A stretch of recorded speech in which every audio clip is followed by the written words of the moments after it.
Pues bueno, para empezar, muchísimas gracias por haberme invitado y haber tenido la ocasión de leer este texto del profesor Jorge Cardona, que me ha resultado muy interesante. Y creo que, o sea, es un texto muy interesante y además aborda cuestiones que yo creo que incluso para la mayoría de los juristas son desconocidas. Y también pienso que un trabajo como este solo lo puede hacer alguien que aúna, digamos, el ser un especialista académico, pero además tener la experiencia de haber estado en el comité. Entonces esto da una visión que es muy difícil encontrar un trabajo en el que tienes un cúmulo de reflexión combinada con las referencias normativas y a la vez con toda una serie de análisis en muchísimos campos que la verdad me ha gustado muchísimo. O sea, me lo he pasado muy bien leyéndolo.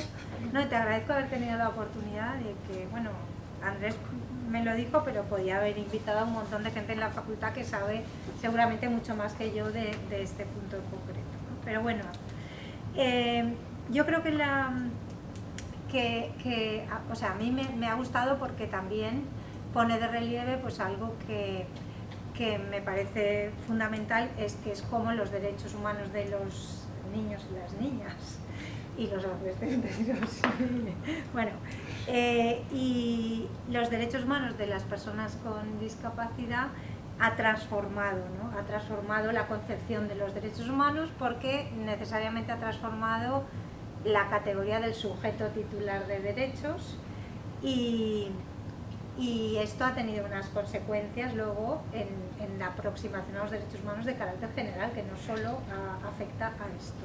Entonces, esa parte ya me parecía muy interesante. Luego la idea de que se puede hacer una lectura conjunta y complementaria de dos convenciones me ha resultado muy atractiva, sobre todo desde el punto de vista, o sea, porque realmente consigue profundizar mucho en casi todos los conceptos que cada una de las dos, los conceptos jurídicos, la interpretación que hacen. Entonces, en ese sentido me parece que esta idea de tratar de buscar una doctrina común, pues la he encontrado muy interesante. Claro, una doctrina común, luego dices, ¿una doctrina común para qué, no?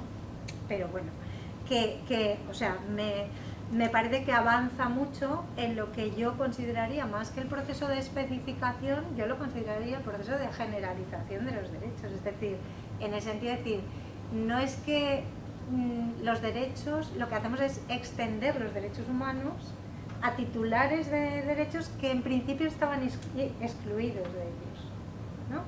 Se puede entender como especificación o como generalización, pero en realidad sería universalizar los derechos. Luego hay que especificar las medidas, las garantías, las protecciones, la tutela, porque ya estamos en el... Pero desde el punto de vista general yo diría que aúna el proceso de generalización, pero bueno.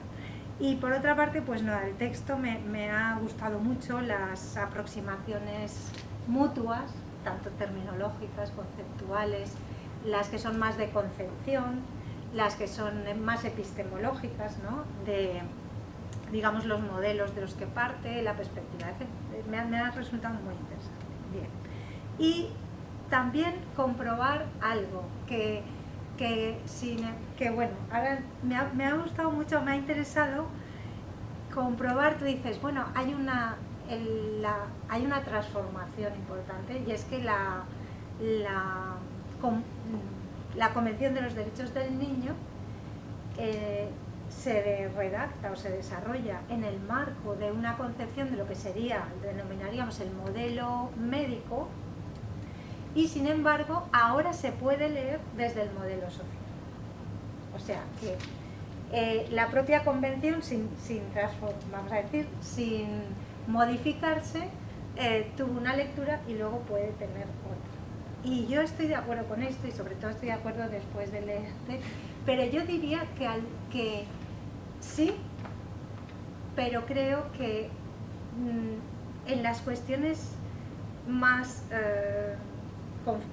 digamos, en las cuestiones donde hay más desencuentro, vamos a decirlo así, me parece que los derechos, digamos, la idea y los principios de los derechos de los niños debe irradiar más sobre los niños con discapacidad. Voy a tratar voy a tratar de explicar. Primero, muy brevemente, ¿no? Que tengo 10 minutos. Bueno, muy brevemente, la idea esta inicial de cómo se ha transformado la teoría de los derechos y también la teoría de la justicia, porque cambia la concepción que tenemos sobre el sujeto, ¿no? Yo creo que las personas con discapacidad, pues originariamente fueron tratadas con medidas paternalistas y protectoras, y además un paternalismo que se consideraba justificado, ahora lo diríamos injustificado, ¿no? O fueron tratadas como grupo vulnerable, pero esa vulnerabilidad, podemos decir, era una vulnerabilidad que se contemplaba como algo individual o personal o esencial, derivado de la propia situación de la persona, ¿no? Y esto dio lugar al modelo que llamaríamos médico, de acuerdo con el cual la discapacidad, pues, es un rasgo personal que tiene origen en las propias limitaciones que tiene una persona, ocasionadas por el padecimiento de alguna limitación. Bien. Este modelo se considera que es totalmente inadecuado para aproximarse a los derechos de las personas con discapacidad, y se transforma el modelo y se propone otro modelo, que es el modelo social. Y el modelo social, yo comparto la idea, claro, y además, en cierto modo, yo en teoría de la justicia soy bastante constructivista, pero en el sentido de que la discapacidad, efectivamente, las barreras no provienen digamos, de la base biomédica, sino que provienen de lo que esa base biomédica significa socialmente, y entonces de ahí surgen toda una serie de barreras que impiden a las personas acceder a sus derechos.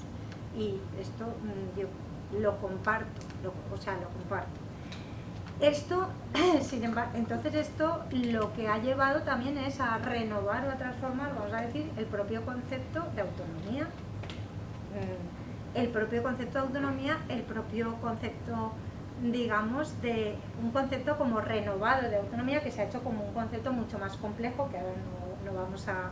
Pero esto creo que hay que tenerlo en cuenta. Y también un concepto, vamos a decir, más complejo de dignidad. Porque dentro de la discapacidad, que la dignidad no se agota en la autonomía de las personas. Es un poco, creo yo, no se agota. Y precisamente porque no se agota en la autonomía de las personas, aunque por supuesto es un elemento fundamental, quiere decir que las personas no se agotan en sus capacidades o en su autonomía, sino que de alguna manera la dignidad va más allá de esas capacidades y de esa dignidad, y comprende un conjunto de derechos más amplio que eso. Yo creo que precisamente esto es lo que justifica fundamentalmente la idea de que los derechos de los niños significan que sus derechos suponen un interés superior a cualquier otro. Es decir, que creo que esta idea de el modelo social es importante porque ayuda a situar digamos, la autonomía, pero a la vez supone que la dignidad necesita un conjunto de derechos que no solo van a proteger la autonomía. No sé si me explico del todo, pero bueno, la idea sería la siguiente. El artículo 12 de la Convención de las Personas con Discapacidad dice igual capacidad jurídica, y por capacidad jurídica entiende tanto titularidad de derechos como capacidad de obrar. Yo creo que en el ámbito de la discapacidad hay muchos tipos de discapacidad diferentes, muchísimos, y algunos afectan de una forma más fuerte a la autonomía que otros, ¿no? Entonces, esta idea de la igual capacidad supone proteger fundamentalmente la autonomía, yo diría, como un principio hasta el máximo de lo que se pueda. O sea, reconocer esa autonomía hasta el máximo de lo que se pueda. Yo no sé, la reforma del Código Civil, el anteproyecto que hay de reforma del Código Civil en materia de capacidad, ¿cuál es nuestra opinión? Se puede luego, ¿no? Porque ahí asume el artículo 12 y dice que hay igual capacidad y entonces establece la prohibición, vamos a decir, de incapacitar, la prohibición de incapacitar y propone unas medidas que más que de sustitución de la voluntad, de apoyo. Estas medidas más a través de la curatela en vez de la tutela, ¿no? Luego se puede ver si esto realmente va. Pero la idea que yo quiero un poco apuntar, porque dirás, ¿y está dónde va con todo esto? Pues la idea que quiero apuntar es que cuando en el texto cuando en el texto se habla de la evolución de las facultades de los niños con discapacidad y del interés, yo creo que estos dos elementos, aunque aquí que tú los presentas como que ahí no hay divergencias entre los dos, y sin embargo yo creo que o sea, sí que hay una divergencia, yo diría, porque realmente el interés, primero, el interés superior del menor no está como principio en la Convención de las Personas con Discapacidad. Está en los 4 principios de la Convención de los Derechos de los Niños, pero no en la... Pero además, ¿hasta qué punto, quiero decir, hasta qué punto la Convención de las personas o de los derechos de los derechos de las personas con discapacidad acepta el principio del interés del menor? Porque tú dices, lo acepta, pero hace falta una observación general nueva de las dos convenciones sobre este punto y hace falta esta observación general, que yo lo comparto, creo que es fundamental que los dos comités expliciten, porque hace falta además que luego esto se traduzca tanto en el orden internacional de los derechos como en el orden interno de los estados, ¿no? En ese sentido, yo creo que yo creo que ahí hay, en realidad, no sabría explicarlo, quizá, es que como tengo que hacerlo muy resumido, pero yo sostendría que la Convención de las personas con discapacidad debería tratar a los niños con discapacidad sobre todo como menores y con los mismos principios y todos los criterios de la Convención de los Derechos del Niño. Eso llevaría a plantear los temas en los que hay más divergencia pensando más en los derechos del niño que en el interés superior del menor que en ningún otro criterio. Yo no sé si tú compartes esta visión o no la compartes, pero lo que quiero decir es, el modelo médico, no, en mi opinión, no puede suplantar absolutamente, digamos, la diversidad biomédica que sí que afecta al ámbito de la autonomía de las personas. Tú dirás, y eso supone que hay determinadas decisiones en las que tiene que prevalecer el interés superior del menor, los derechos del menor, que no son solo el de su autonomía. Aunque, esto sería un poco la idea, no sé si... Luego, en segundo lugar, me gustaría también que nos... otra cuestión es que las otras 3 cuestiones que me gustaría plantear, y si no ya lo abrimos y yo me callo, pero las otras 3, esta es porque creo que es como un punto fundamental que tiene consecuencias también sobre los aspectos que tú has tratado. Las otras 3 serían